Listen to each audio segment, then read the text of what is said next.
વિદ્યાર્થી મિત્રો, આજે આપણે ધોરણ 11 માં ચેપ્ટર નંબર 4 માં હનુધારી પ્રાણીઓ વિશે આપણે ચર્ચા કરીશું. હનુધારી એટલે કે જે પ્રાણીઓ જડબા ધરાવે છે તે પૃષ્ઠવંશી પ્રાણીઓ વિશે આપણે ચર્ચા કરીશું.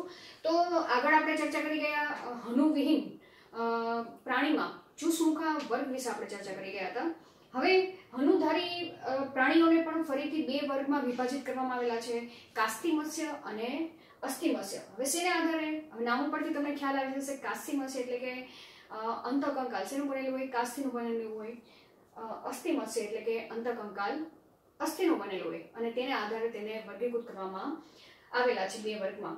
હવે આ બંને જે ટોપિક છે હનુધારી વિભાગના, બરાબર, આ બંને ટોપિકને તમે કમ્પેરિઝન વાઇઝ તૈયાર કરશો તો સરળતાથી આ જવાબ તમે કરી શકશો.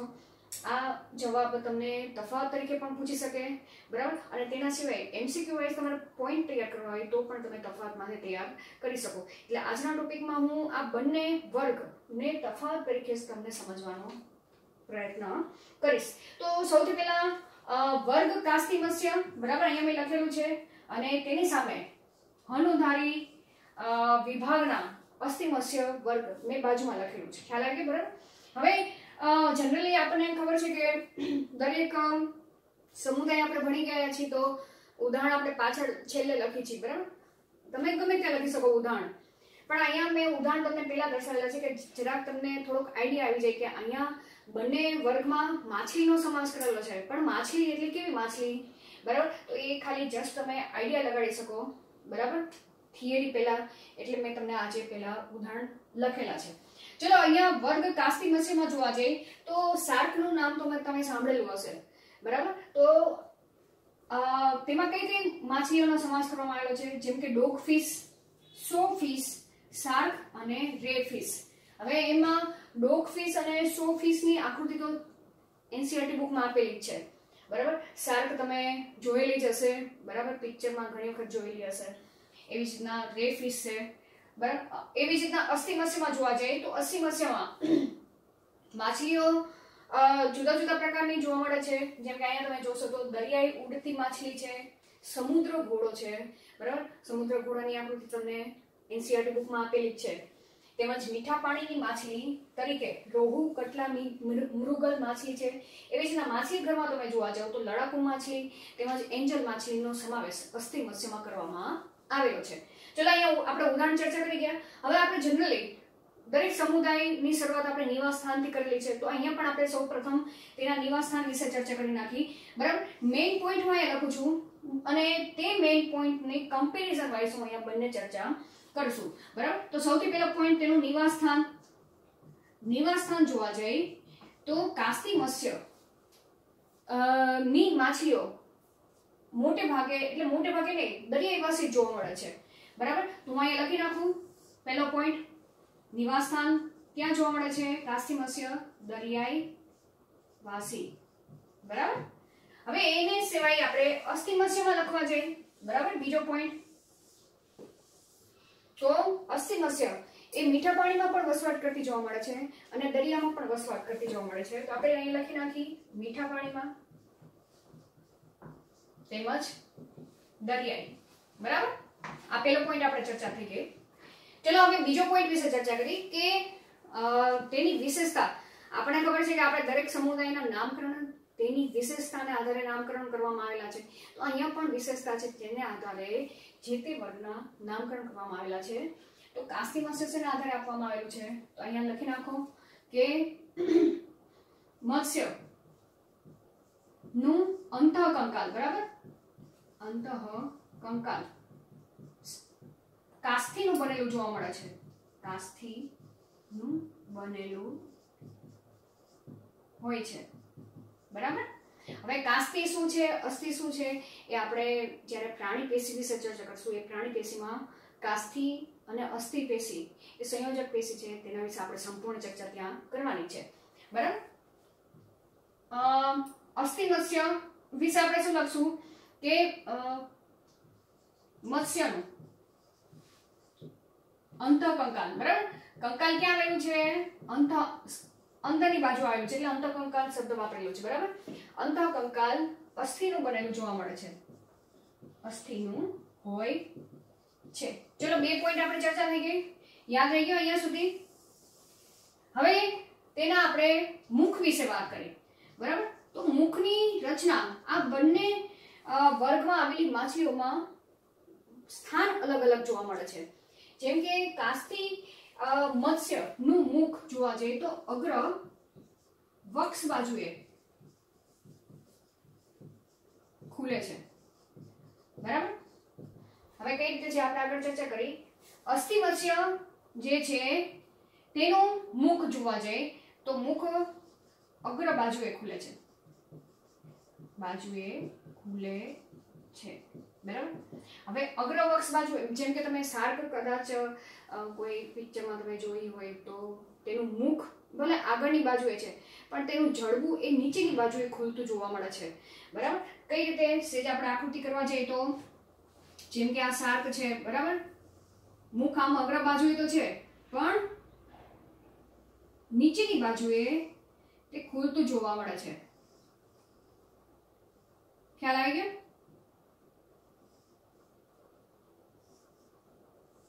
આ તમને દેખાય છે અહીંયા મુખ આમ અગ્ર બાજુએ ખરું પણ આ નીચેનું જડબું એ વક્ષ બાજુએ ખુલતું જોવા મળે છે અને અહીંયા તેના ધારદાર દાંત આવેલા જોવા મળે છે, બરાબર। આ શું છે તેના દાંત છે, ખ્યાલ આવી ગયો, બરાબર। હવે એવી જ રીતના અસ્થિ મત્સ્ય છે, એ અસ્થિ મત્સ્યનું મુખ એ અગ્ર બાજુએ છે, અગ્ર બાજુએ છે એટલે તમને આકૃતિ કરતા તો આવડી જ જશે, બરાબર।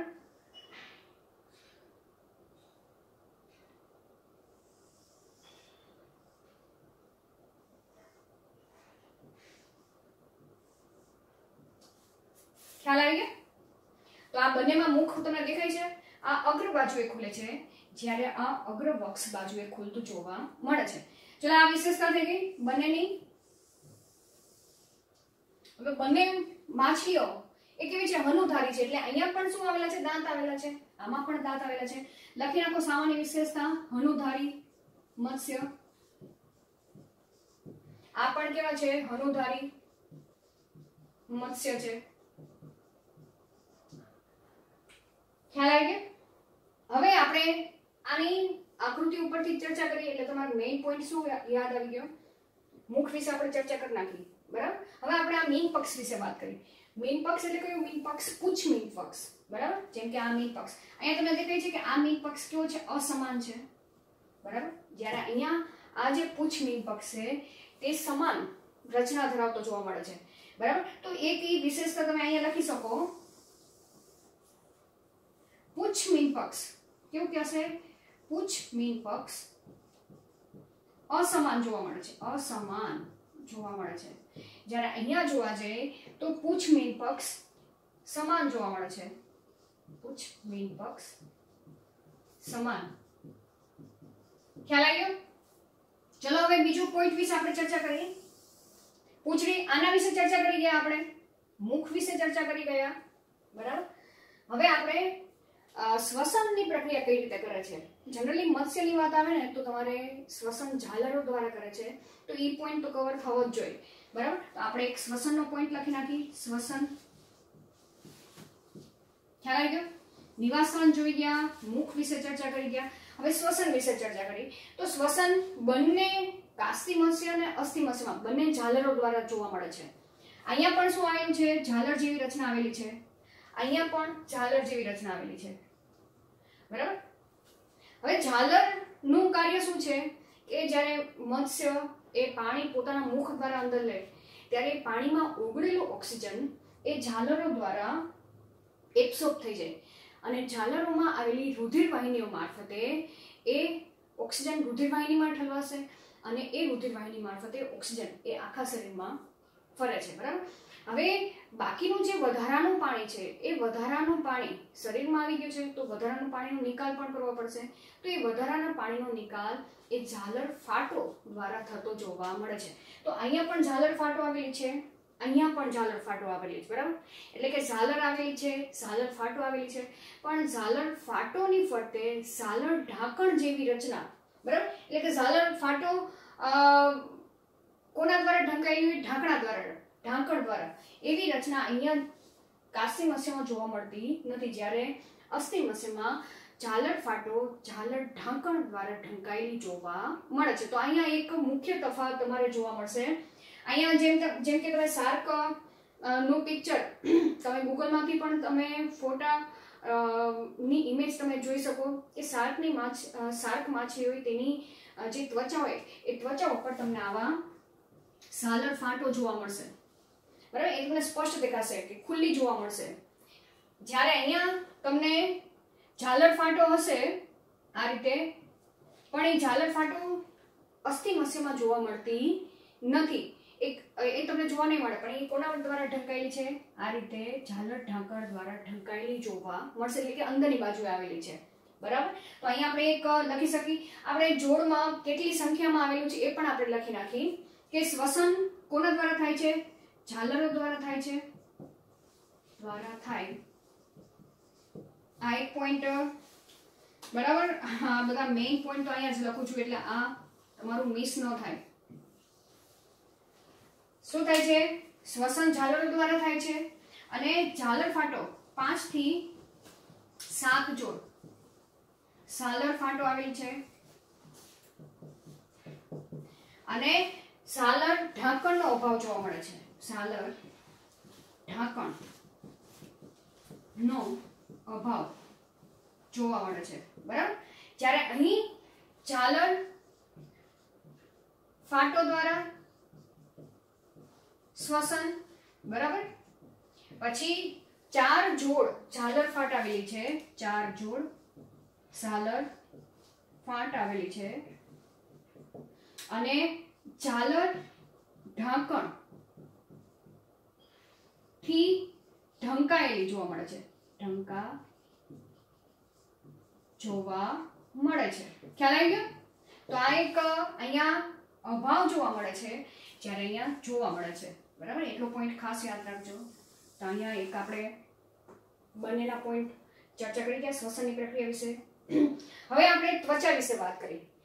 બરાબર, તો અહીંયા જે કાસ્તી મત્સ્ય છે એ કાસ્તી મત્સ્યની આપણે ત્વચા શેની બનેલી છે તે આપણે લખી નાખી.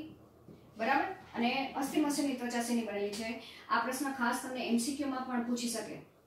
બરાબર, તો આપણે લખવા જઈએ તો કાસ્તી મત્સ્યની ત્વચા એ પ્લેકોઇડ ભીંગડાની બનેલી છે. શેની?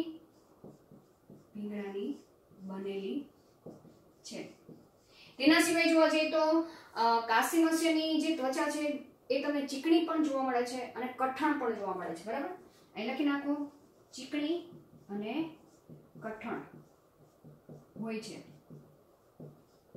બરાબર, અને આ જે પ્લેકોઇડ છે એ પ્લેકોઇડ ભીંગડા માંથી દાંત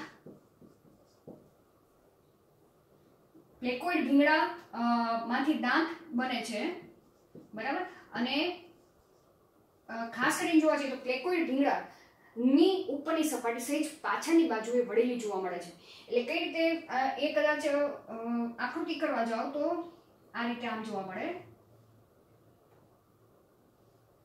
આ રીતે એની ત્વચા તમે જોવા જાઓ તો આ જે સપાટી છે એ સપાટી સહેજ પાછળની બાજુએ વળેલી જોવા મળે છે, એટલે કે અંદરની બાજુએ વળેલી જોવા મળે છે. એટલે આમ તમે સપાટી જોવા જાઓ તો લીસી જોવા મળે છે અને અંદરની બાજુએ સહેજ રચના વળેલી હોવાથી તમને સપાટી લીસી જોવા મળે છે અને ચીકણી જોવા મળે છે. ખ્યાલ આવી ગયો? હવે સેમ એ રીતે આપણે અહીંયા જોવા જઈએ અસ્થિ મત્સ્યમાં તો અસ્થિ મત્સ્યની ત્વચા સાયક્લોઇડ અને ટીનોઇડ ભીંગડાની બનેલી જોવા મળે છે. બરાબર, બનેલી જોવા મળે છે. ખ્યાલ આવી ગયો? ચલો અહીંયા આપણે આ એક પોઈન્ટ. હવે સાયક્લોઇડ મીન્સ કે કેવી ત્વચા? જેમ કે અહીંયા તમે સાયક્લોઇડ મીન્સ કે સર્કલ આ રીતે અંદર કંઈક આ રીતે વળેલી હોય. અને ટીનોઇડ મીન્સ કે આવી આકૃતિ તો તમે જોયેલી જ હશે.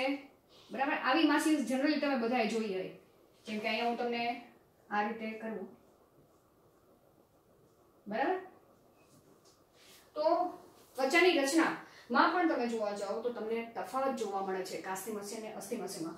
આ પ્રશ્ન MCQ માટે ખાસ યાદ રાખજો. કાસ્તી મત્સ્યમાં પ્લેકોઇડ ભીંગડાની બનેલી છે ત્વચા અને અસ્થિ મત્સ્યમાં સાયક્લોઇડ અને ટીનોઇડ ભીંગડાની બનેલી જોવા મળે છે.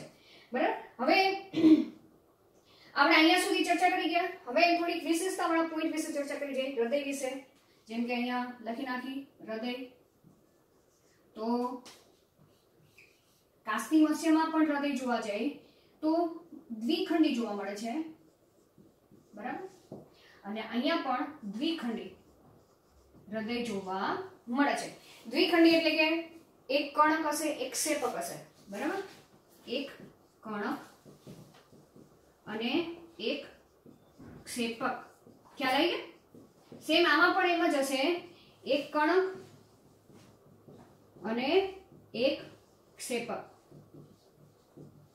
બરાબર, ચલો આ એક પોઈન્ટ આપણે ચર્ચા કરી ગયા. હવે અહીંયા એક વિશેષતા આપણે ચર્ચા કરવા જઈએ કે વાતાશયો. વાતાશયો એટલે કે વાત વિનિમયની પ્રક્રિયા સરળતાથી થાય.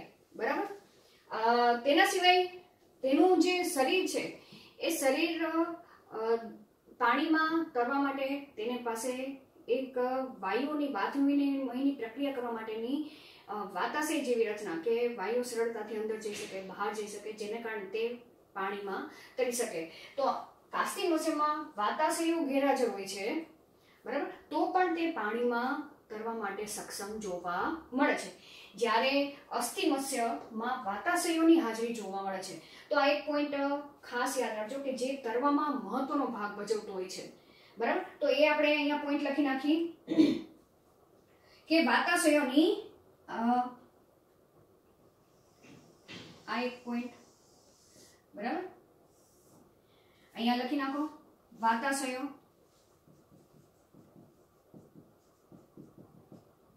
અહીંયા શું જોવા મળે છે? ગેરહાજર જોવા મળે છે. ગેરહાજર જોવા મળે છે. બરાબર, તો પણ તે તરી શકે છે. બરાબર, પણ જનરલી તમે જોવા જાઓ તો કાસ્તી મત્સ્ય એ ની માછલીઓ તમને ઉપર દરિયાની સપાટી ઉપર તમને નહીં જોવા મળે, કારણ કે તેની અંદર એ રચના નથી હાજર અને જે ઉપરની સપાટી પર મોટે ભાગે તમને જોવા મળતી નથી. એ તમને ક્યાં જોવા મળશે?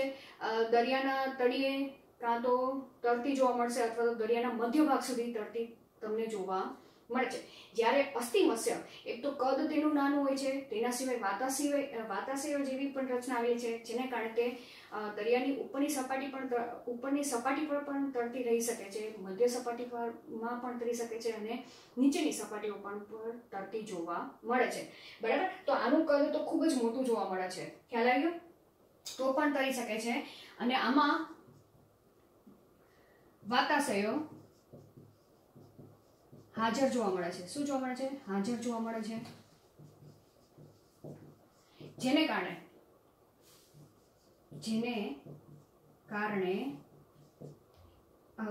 તે તરી શકે છે. બરાબર, હવે આ પોઈન્ટ ખાસ યાદ રાખજો, વાતાશય વાળો પોઈન્ટ. ચલો હવે અહીંયા સુધી તો ચર્ચા કરી ગયા.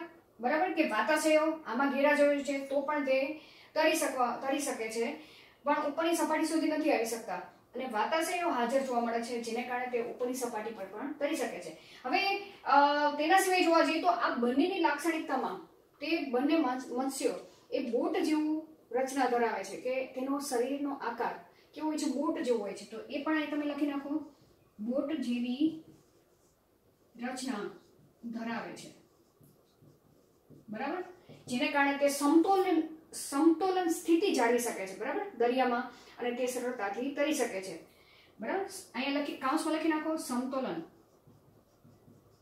સ્થિતિ જાળવે છે. બરાબર, તો આમાં પણ આ મત્સ્યનું પણ શરીર બોટ જેવું જોવા મળે છે. બોટ જેવી રચના સમતોલન જાળવી રાખે છે. બરાબર, ખ્યાલ આવ્યો? બંનેનો પોઈન્ટ આપ્યો છે, સામાન્યતા ધરાવતો છે, સમાનતા ધરાવતો. હવે એક ચલો અહીંયા સુધી લખાઈ ગયું છે એટલે હું ઉપરના 2 પોઈન્ટ જવા દઉં છું, બરાબર. હવે એક વિશેષતા કાસ્તી મત્સ્યમાં જોવા જઈએ. આપણે હવે 2 પોઈન્ટ જ બાકી છે, બરાબર. કાસ્તી મત્સ્ય અહીંયા, બરાબર, ભૂલ ન કરતા કાસ્તી મત્સ્ય લખી છે અને આ અસ્થિ મત્સ્ય, બરાબર. હવે કાસ્તી મત્સ્યની અમુક જે માછલીઓ છે, બરાબર, જેમાં ઝેરી ડંખ જેવી રચના આવેલી જોવા મળે છે, બરાબર, અને અમુક માછલીઓમાં તો વીજ અંગની રચના આવેલી જોવા મળે છે કે જો કોઈ એ માછલીને કોઈ પ્રાણી ટચ કરે, બરાબર, તો એ પ્રાણીનું તરત જ ત્યાં મૃત્યુ નીપજે છે, બરાબર. એટલો બધો હાઈ વોલ્ટેજ કરંટ તેમાંથી ઉત્પન્ન થાય છે અને તે અન્ય પ્રાણીની સામે તે પોતાનું સ્વરક્ષાની પ્રક્રિયા કરી શકે છે. તો એવા વીજ અંગો ધરાવતી રચના એ કાસ્તી મત્સ્યમાં જોવા મળે છે. અને ડંખ કોષો એટલે કે ડંખ કોષો કે એ કાસ્તી મત્સ્યની રચનામાં ડંખ કોષો જેવી રચના આવેલી છે કે જેને કારણે તે અન્ય પ્રાણીઓની સામે તે પોતાની સ્વરક્ષા પણ કરી શકે છે, બરાબર. ઝેરી રસાયણો ઉત્પન્ન કરે છે અને સામેવાળા પ્રાણીને તે મારવામાં સક્ષમ બને છે, બરાબર. તો અહીંયા આપણે એવી રચના અસ્થિ મત્સ્યમાં તમને જોવા મળતી નથી. તો અહીંયા એક ખાસ આ વિશેષતા કાસ્તી મત્સ્ય અને અસ્થિ મત્સ્યમાં જોવા મળે છે. આપણે લખવા જાય તો વિશેષતા, બરાબર.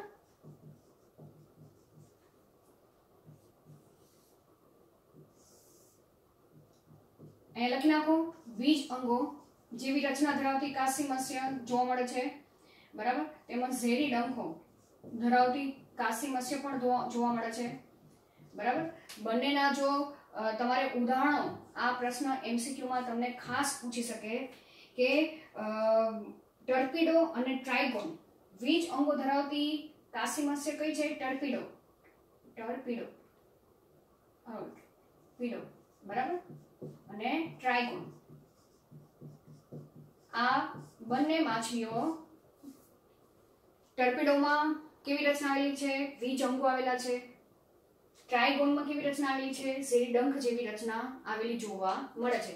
જ્યારે અસ્થિ મત્સ્યમાં આવી કોઈ રચના ધરાવતી મત્સ્ય હોતી નથી. રચના ધરાવતી મત્સ્ય હોતી નથી, બરાબર. ખ્યાલ આવી ગયો? બંનેમાં ખાસ વિશેષતા વિશે આપણે ચર્ચા કરી ગયા. હવે આપણે પ્રજનન વિશે વાત કરી નાખીએ, બરાબર. પ્રજનન, તો પ્રજનનમાં પણ બંને મત્સ્યમાં તફાવત જોવા મળે છે. આ છેલ્લો પોઈન્ટ છે, બરાબર. ચલો, બંનેમાં લિંગ ભેદ તો જોવા મળશે. લિંગ ભેદ જોવા મળે છે, અસ્થિ મત્સ્યમાં પણ શું જોવા મળે છે? લિંગ ભેદ જોવા મળે છે. પણ જે ફલનની પ્રક્રિયા જોવા જાય તો ફલનની પ્રક્રિયા કાસ્તી મત્સ્યમાં અંતઃફલન જોવા મળે છે, જ્યારે અસ્થિ મત્સ્યમાં બાહ્ય ફલન એટલે કે શરીરની બહારની બાજુ દરિયાની અંદર જ ફલનની પ્રક્રિયા થાય છે. આ પોઈન્ટ ખાસ વિશેષતાવાળો તમારે યાદ રાખવાનો છે, બરાબર. જેમાં લિંગભેદ જોવા મળે. હવે અહીંયા પણ એક જોવા જાય તો નરની અંદર જે પૂંછ મીન પક્ષવાળો જ્યાં ભાગ હોય છે એ સાઈડ પકડ જેવી રચના આવેલી હોય છે, બરાબર. જ્યારે અસ્થિ મત્સ્યના નરમાં આવી કોઈ વિશેષ રચના આવેલી હોતી નથી. તો આ એક પોઈન્ટ તમારે એમસીક્યુમાં પણ તમને પૂછી શકે કે નર મત્સ્યમાં પકડ જેવી રચના આવેલી છે. કેવી? પકડ જેવી રચના હોય છે. જ્યારે અહીંયા તમે લખો સામે તો અસ્થિ મત્સ્યમાં લખી શકો આવી કોઈ રચના નથી, આવી કોઈ રચના નથી. ખ્યાલ આવી ગયો? કોને વિશે આપણે વાત કરી છે? નર મત્સ્યની વાત કરી છે, બરાબર. તો આ એક પોઈન્ટ.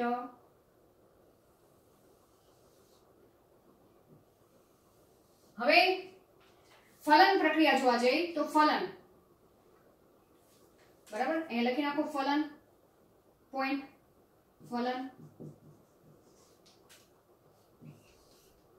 ફલન જોવા જઈએ તો આમાં અંતઃફલન જોવા મળે છે, જ્યારે અસ્થિ મત્સ્યમાં બાહ્ય ફલન જોવા મળે છે. બાહ્ય ફલન જોવા મળે છે. અંતઃફલન હોય તો એ પ્રાણી કેવું હશે? અંડપ્રસવી હશે, સોરી અપત્ય પ્રસવી જોવા મળે છે. એટલે મોટે ભાગે કાસી મત્સ્ય એ અપત્ય પ્રસવી જોવા મળે છે. બરાબર, તો અહીંયા લખી નાખો મોટે ભાગે અપત્ય પ્રસવી.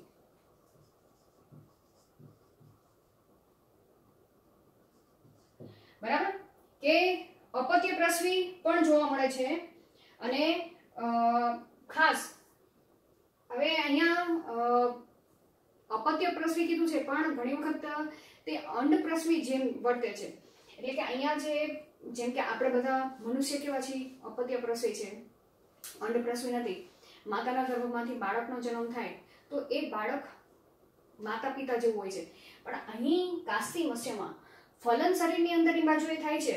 બરાબર, પરંતુ જે તેનું જે બાળ પ્રાણી છે એ બાળ પ્રાણી જ્યારે માદામાંથી બહાર નીકળે છે ત્યારે તે પિતૃ જેવું જોવા મળતું નથી. એટલે અહીંયા ખાસ મેઇન પોઈન્ટ એ રીતે જોવા મળે છે કે તે અપત્ય ઘણા ઓછા ભાગમાં, અને મોટે ભાગે નહીં લખીએ આપણે, શું લખીએ? ઘણા મોટે ભાગ ઓછા પ્રમાણમાં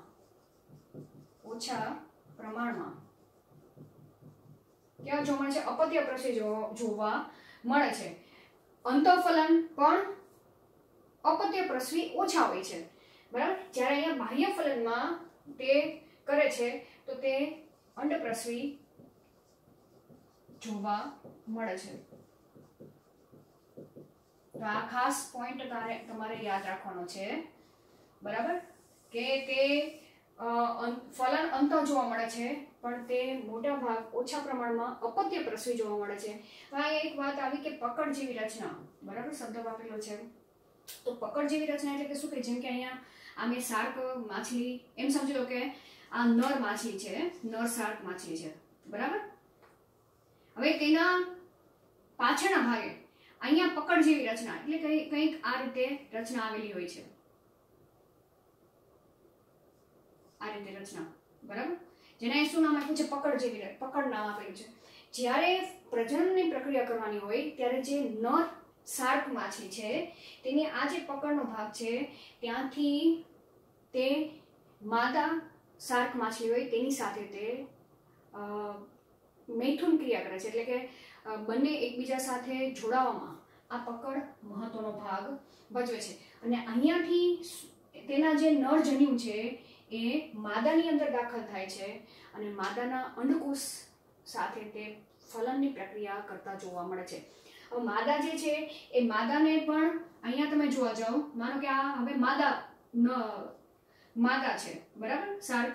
તો તેની શરીરની અંદરની બાજુ છે, સાવ અંદરની બાજુએ તમે જોવા જાય તો અહીંયા તમને જેમ આપણે મનુષ્યમાં ગર્ભાશય હોય છે, ગર્ભાશયની અંદર અંડકોષ સ્થાપનની પ્રક્રિયા થાય. બરાબર, ફલિતાંડ સ્થાપનની પ્રક્રિયા થાય અને પછી તેમાંથી બાળ પ્રાણી નિર્માણ પામે છે. અહીંયા એવી કોઈ રચના જોવા મળતી નથી. મત્સ્યમાં ગર્ભાશય જેવી કોઈ વિશેષ રચના આવેલી હોતી નથી, પણ ફલનની પ્રક્રિયા થાય છે. ફલનની પ્રક્રિયા શરીરની અંદરની બાજુએ થાય છે. તો અહીંયા ફલિતાંડ એ શરીરની અંદરની બાજુએ બને છે અને જે બાળ પ્રાણીનો વિકાસ થવાની પ્રક્રિયા છે એ ફલિતાંડ પોતે પોષણની પ્રક્રિયા મેળવે છે અને પોતે તેની અંદર તે વિકાસની પ્રક્રિયા થાય છે. અને તે અહીંયાથી જે બાળ પ્રાણીના વિકાસની પ્રક્રિયા જે બહાર નીકળે છે પ્રાણી એ સેમ પિતૃ જેવું જોવા મળતું નથી. એટલે અહીંયા વાત આ કરેલી છે કે ઓછા પ્રમાણમાં અપત્ય પ્રસવી જોવા મળે છે. અપત્ય પ્રસવી હોય તો ઉત્પન્ન થયેલું જે બાળ પ્રાણી છે તે પિતૃ જેવું જોવા મળે. અહીં ઉત્પન્ન થયેલું બાળ પ્રાણી પિતૃ જેવું જોવા મળતું નથી. પછી તે પાણીમાં આગળ વૃદ્ધિ વિકાસની પ્રક્રિયા કરે છે અને પિતૃ જેવા લક્ષણો ધારણ કરે છે. તો આ ખાસ એનસીઈઆરટી બુકમાં આપેલું નથી, પણ થોડુંક તમને સમજવા માટે આ ઓછા પ્રમાણમાં અપત્ય પ્રસવી શું અને પકડ શું તેના વિશેની થોડીક સમજૂતી આપણે લીધી.